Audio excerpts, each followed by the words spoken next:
Oh dear Lord, Team Youngblood, how big of a train wreck could this possibly be, considering the source material and where it comes from?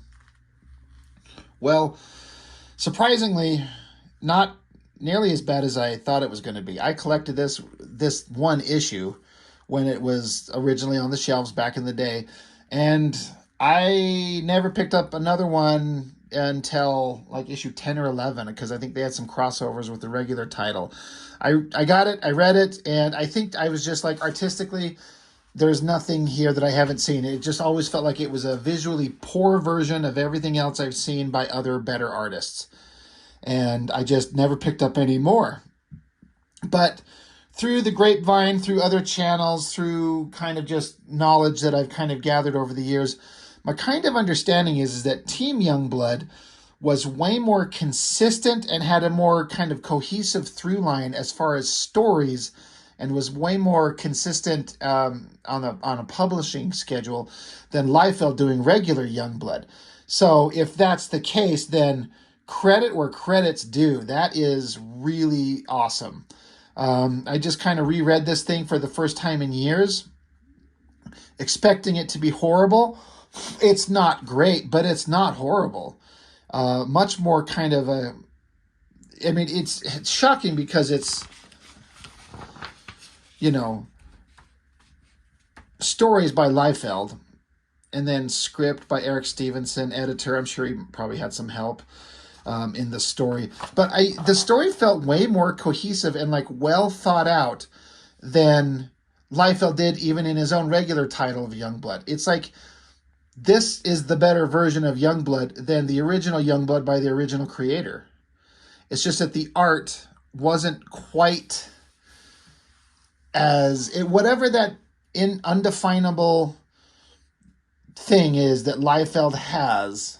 And I know I go hard on him all the time, and I think appropriately so, but there's something that he's got that his artist clones that he hired, they just didn't have it. Now, they were trying, and a lot of them got really good. And Chap Yap here, I think the first thing I ever saw from him was drawing the final issue of Youngblood, like number 5, in the back of Brigade number 4.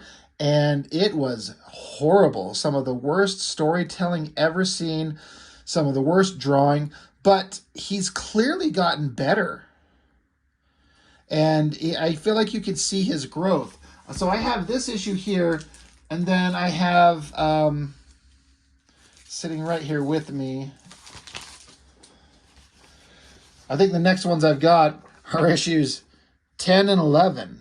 And I think I picked these up, like I was saying before, because of some connection to some other stuff. But I do feel like Chap is excelling and getting better as he goes. So big credit to him.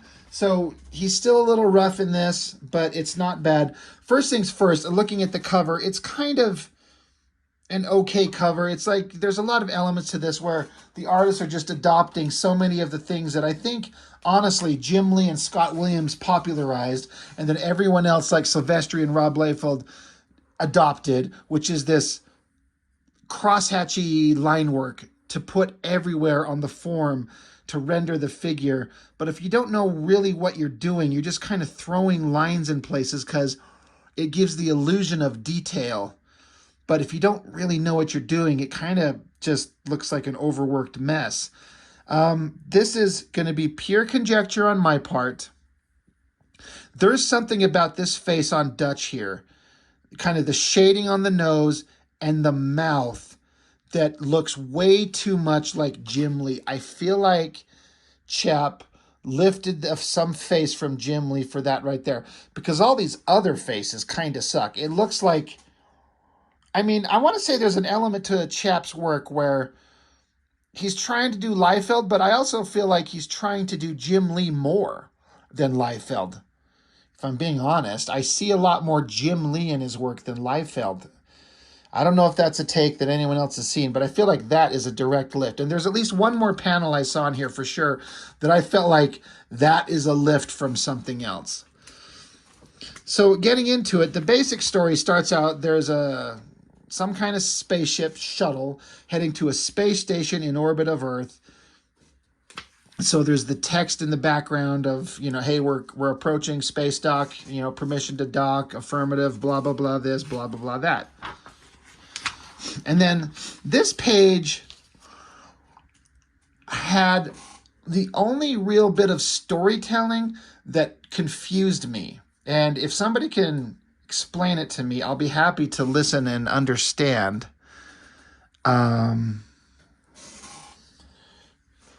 But you got the ship docking in a docking bay, and then we cut to the inside of the space station itself. Shadowy figure, you can't make out heads or tail at all. It looks to me like this is somebody wearing some kind of outfit, like a heavy jacket or something, and a bunch of kind of random, like the whole composition of this whole thing is just kind of doesn't work.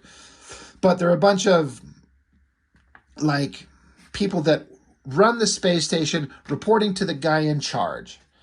So now you've got this face of this guy. They keep referring to him as Colonel. And he's got an eye patch and a stogie. And it's just like, is this supposed to be Nick Fury? Like, come on. Terrible drawing.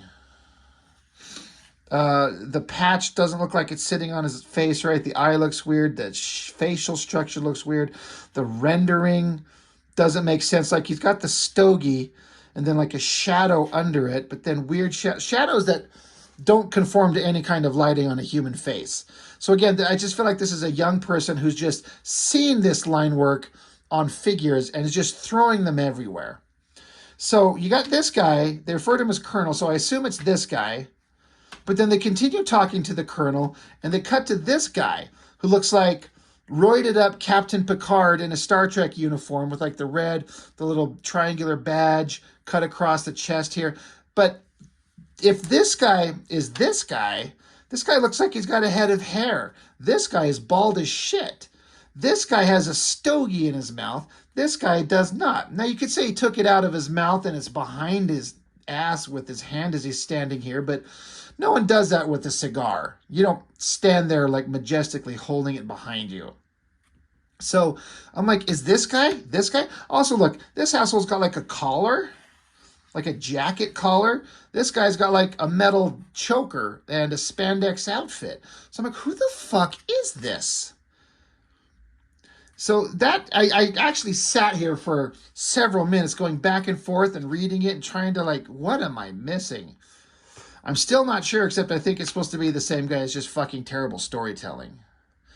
Unnecessarily overdone rendering on the figure, but it's not bad, really. And then, there's the guy taking a sip of his coffee, I guess. He's got a coffee cup in his hand. I remember when I saw him drinking, like, where'd you get the cup from? And I'm like, oh, yeah, there it is. It just kind of didn't stand out the way he's holding it sideways. Anyway, the point is that the ship is landing, but they think that they're detecting something's weird about what's going on inside it. So they're like, well, when whoever shows up on the shuttle, send them my way. I'm going to yell at them. They're going to be in trouble because they did something wrong. But, oh shit. The door opens and it's some stupid-ass bad guy and a bunch of giant, super armored, super giant gun villains that just start attacking. So, okay.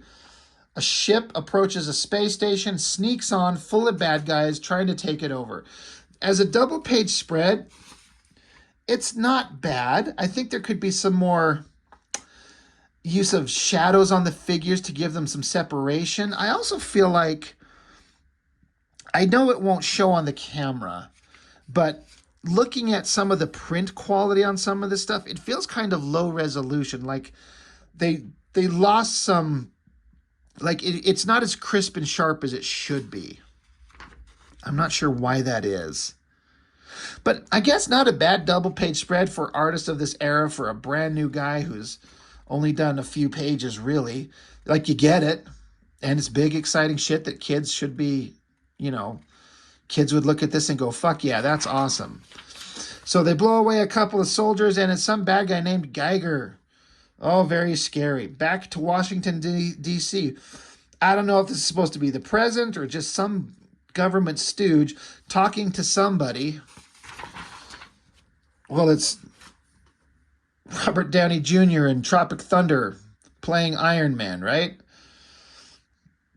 If you get the reference, you know what I'm talking about. Not a bad, I mean, unnecessarily sideways page turn, but I mean, it's pretty dynamic.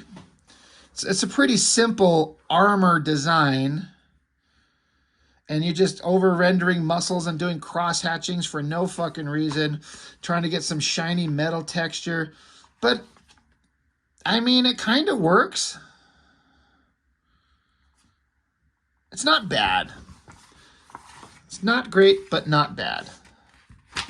But they got to recruit. Like, hey, Sentinel and away team. Somebody took over this space station, and they have I guess, a horrible arsenal that they could potentially use if they get their hands on it. If they get control of it, shit's gonna be terrible. So we need YoungBlood on the scene. We need you to show up and do kick-ass shit.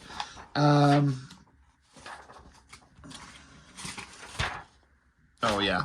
So then Sentinel's like, I want to, draft people from Shaft's team, from the home team. We need more people than just my team. And they're like, no. They just tell him no. They're like, fuck you. This isn't that serious. I'd be like, you just told me it was super serious. And they're like, no, too bad. Use the team. So you got Riptide. Now, again, it won't show, I don't think. I'm going to bring it up close to the camera, but some of the line work reproduction quality in this is kind of really poor. I don't think the coloring's great. I feel like he's, Chap's only a couple pages in. Like, he did pretty good here. I feel like he did pretty good here on that double page spread. But this shot of the heroes, like the members of the team, he changed some of their costumes around. This is not what Cougar wore in the original iteration by Liefeld. But I feel like he kind of failed here. These are not great shots of these characters. She's short and stumpy, her knees, the distance from her knees to her feet. It's like he was trying to squeeze her in to fit her feet on the ground line. Like, Chap incorporated like the little raised bubble of ground. And then fucking Cougar here, 1 foot on the solid horizon line, and the other one goes off at the ankle. Like, it's just gone. It's almost like you could read this as he doesn't have a foot. He's just got a little peg leg standing there on the ground. Like, the knees don't line up. They're off. Like, sure, he's tilted. He's turned towards you at kind of a 3/4 view. But it's like, redraw the leg. Or draw this leg longer and have it go off panel or something. Not a great shot of Photon. Not a great shot of Masada. Now, the thing is, I know that she's supposed to be closer, but there's a terrible tangent going on here where her leg here, because she's mostly flesh tone here, but then you see her leg angles and turns and lines up perfectly with Photon's leg here. And he does another, cuts it off at the ankle. But honestly, it looks like this is one leg, and so it looks like her leg just disappears. But you're like, oh, wait, no, this is her leg. But it also lines up to Photon, forming an almost nice Y-shaped letter. That is called a tangent, and it's something that it's easy when you're hyper-focused on, like, drawing big tits and heavy rendering. You miss something like this. I know it's happened to me. Like, it's easy if you're not careful to miss something like that. But again, just having the feet off panel, the figures are not great. Weird shaped legs, giant upper bodies. It's unfortunate because it's the big shot of the team and it fails. It's not good. Like, he could do better. And I bet there's a certain intimidation factor. And it's like, oh, this is going to be the big, awesome, glorified double page spread shot of the team. This is going to be awesome. But then you kind of blow it. Not great.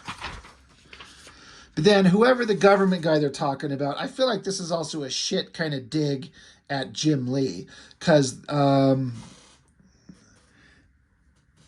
they're saying that if you guys fail, we need a backup plan. And I'd rather the backup plan being the other team of YoungBlood.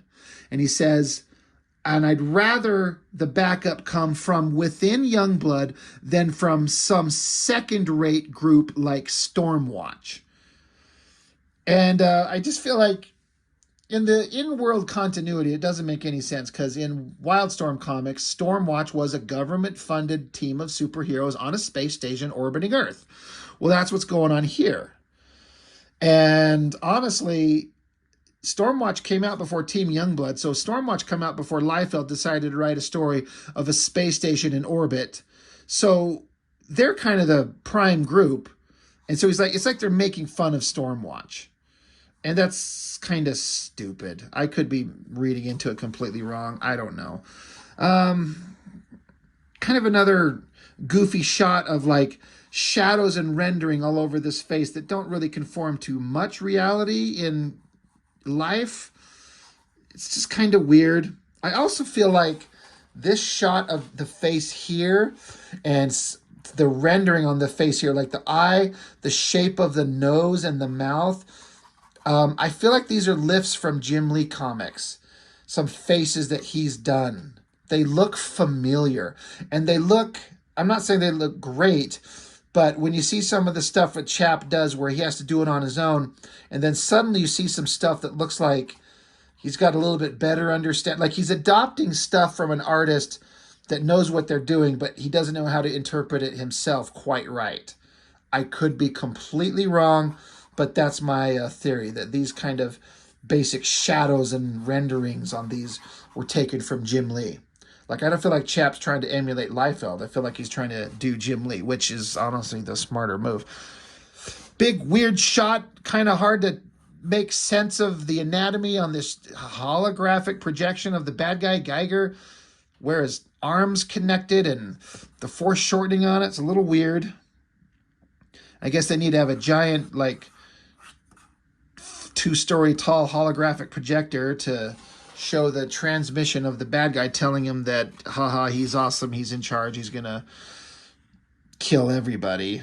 So anyway, we got to get the team together. Now they also mention how they can't get a hold of Brahma, the big strong guy from the home team on Youngblood, and so we cut to somewhere in Virginia. Several hours later, you got a house, bunch of, it says Duff beers, so just like from Simpsons.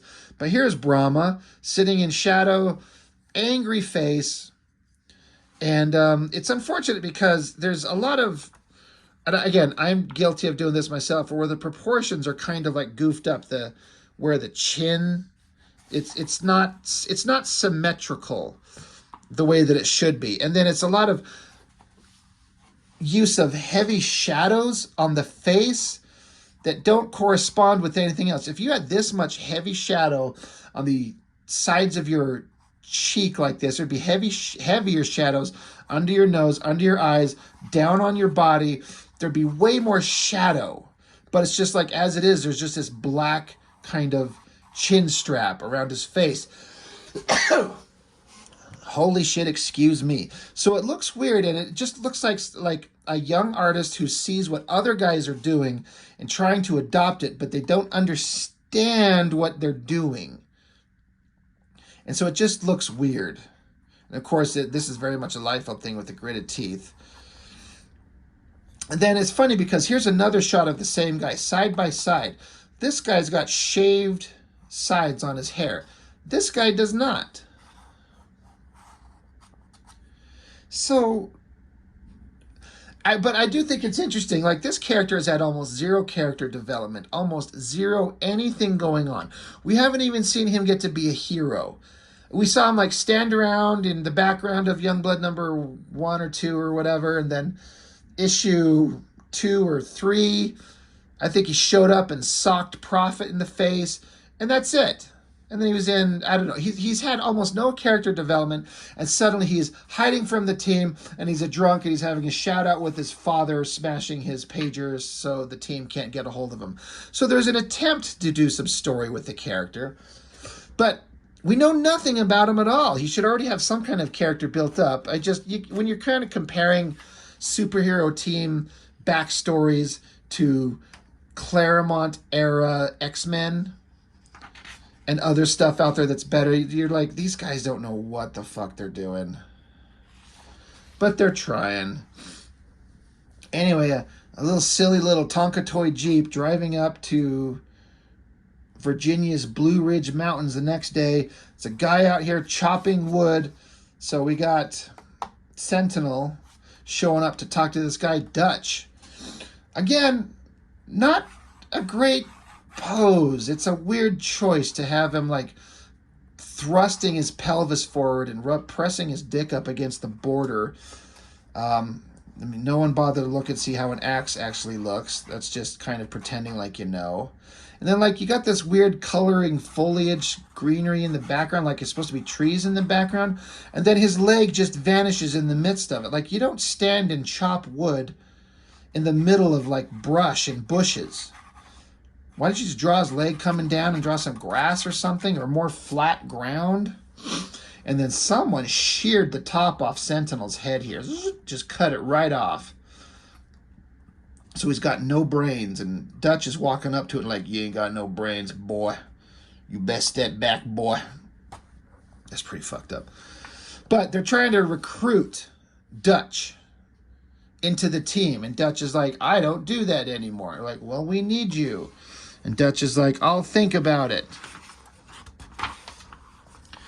And then another page that was kind of hard to discern, like, because you could see the figure, like, if you can, his head is here, but it's covered in all this technological shit. So here's his muscular body from the side, and his left arm coming towards you, and his fist. But then you're supposed to turn the thing this way to read it. It's Sci-Fire, the psychotic, super powerful, super telekinetic, or whatever the hell he is, from YoungBlood #1, where he murdered a guy. I guess they're working on him, I guess. A lot of cross-hatching lines everywhere, just trying to fill up space. It'd be better to do that with shadows and things like that. Cut to double-page spread of the team training in their own personal danger room. There's Cougar kicking the guts out of a robot. That's not bad, I guess. It's all right. There's Riptide using water powers to smash some robots. And then Cougar's continuing to kick the shit out of robots. You can see Chap trying something with Cougar, kind of doing an upside-down kick, reverse tumble, something like that. It's all fine. It's funny that the sound effect here is a big watery sploosh. Phrasing. And then a weird angle on Photon flying in. Weird energy all over the place, blasting robots. And then Masada, the Israeli chick that can grow huge with her little robotic thong bikini thing. It's such a terrible design. I don't mind the idea of a female character that can grow huge, but when they just give her the most ridiculous design. Anyway, the team's training. We have to show that, right? We have to show them, working out their interpersonal conflicts and having some action and explosions. Cut back to Geiger. This is another shot where I feel like this face and the rendering on it is a lift of something from Jim Lee. Even just the pose there with his hand coming towards us. Something about this is very familiar. I've seen something like this. It's not bad. I guess I don't mind the design of like the face and all the little technological gears all over it, but it's all right. Not great, but all right. But the bad guy up there on the space station making his evil plans. Then we cut back to Dutch pulling a Terminator 2 where they, pull the big old panel off the ground and go down some stairs and find a bunch of dusty old weapons. And Dutch is like, it's totally you. And then out comes Dutch. Now he's got spandex outfit on and a giant backpack full of shit and the world's biggest gun carried on one arm. And he's like, yeah, I'm going to go blow away Geiger because I'm awesome and we got a history. All right, great. That's fine. Next issue, Assault on Liberty 2. Honestly, I never picked up issue 2. I never did. So I have no idea what happens. I mean, maybe I'll get lucky and run across some of these in some back issue bin somewhere. But so that's the end of the story. So now I got to be honest, for all the problems I just kind of pointed out, a lot of it was kind of artistic kind of storytelling. But the overall story, bad guy takes over a space station. We got to recruit the team to go stop them. Now, that's essentially all that happens. Space station's taken over. Government gets their super team. Super team's got to get it together. And that's it. The pages aren't numbered, so I don't know how many pages this is. 20 pages or something like that. I mean, you could have told this in 10 pages and then had an actual fight on the space station and ended it on a cliffhanger. But that's the trade-off that you get when you waste so much fucking space on double-page spreads like this. Or big full splash pages. You run out of space. This entire sequence could have been told on one page. Imagine a Claremont John Byrne era X-Men drawn, have a house, have a guy, he's drunk, he's angry, he's going through some turmoil, he screams at his dad and smashes his pager. This does not require 2 pages. This does not require a big giant shot of his head. So we don't need this. This could have been the only double-page spread in the entire book. That's the only thing that would be needed. So you could save yourself a shit ton of space and get way more story. So as far as what I'm getting at is, story-wise, I feel like there's a much more thought-out, cohesive, easy-to-follow idea than Liefeld ever did in the regular YoungBlood series. It's already more interesting. They just wasted so much time and so much space. But I guess we want awesome visuals, right? So it's kind of stupid that we waste that much time, but whatever. Judge it how you see fit. I remember seeing this type of stuff. The God of Thunder is coming. I didn't understand. I mean, it's obvious when you get older and you do understand that Thor is a mythological character and you can't copyright that. But I'm like, Thor is Marvel Comics. You can't have fucking Thor in your book. Well, you just can't have that specific design of Thor. But you can have any character with a hammer and call him Thor because it's Norse mythology. There's no copyright on that. I guess not a bad ad. Thor versus Supreme. I just don't know if I would ever had a Thor. Like, it's just, everyone's going to be like, it's just a shit version of the Marvel Comics character. You'll never pass that up. So just make him someone else. Keep the design, keep the hammer, say he's a god of something. Just don't call him Thor. And so Liefeld goes on for 2 pages about how awesome he is, how awesome Image is, how awesome YoungBlood is, how awesome the team is, and how everything coming in the future is going to be just the most amazing thing you've ever seen, and just buckle up. You won't believe how good it's going to get. And then that's it. Stupid Deathmate ad. So honestly, overall, not as bad as I was expecting it to be because of the cohesiveness of the story, as brief as it was. It wasn't just a clusterfuck of ideas thrown together, and I also, I don't know, I haven't read the other issues, but I would like to believe, I'm pretty sure that the story kind of follows suit and you get a whole cohesive story. Go read YoungBlood 1 through 4 and you won't understand. There's no through line. It's just throwing anything at the wall. He wants to draw cool pages and he just throws it together and it doesn't make any sense and it's really stupid. But I just feel like this is a better setup. And Chap has the indications of a guy who could get really good, in my opinion. He's not there yet, but he could. He could. And I don't think he draws anymore. I don't think he's drawn for years, which I think is kind of unfortunate. It'd be interesting to see what he draws like these days, but if he hasn't done it forever, maybe he's out of practice and maybe he's no good anymore. I don't know. It'd be interesting to know what he could have done if he would have kept at it. But anyway, Team YoungBlood number 1. Could have been a lot worse. Wasn't a nightmare. So that's all I've got. I appreciate you watching as always. Thank you, and I'll see you on the next one.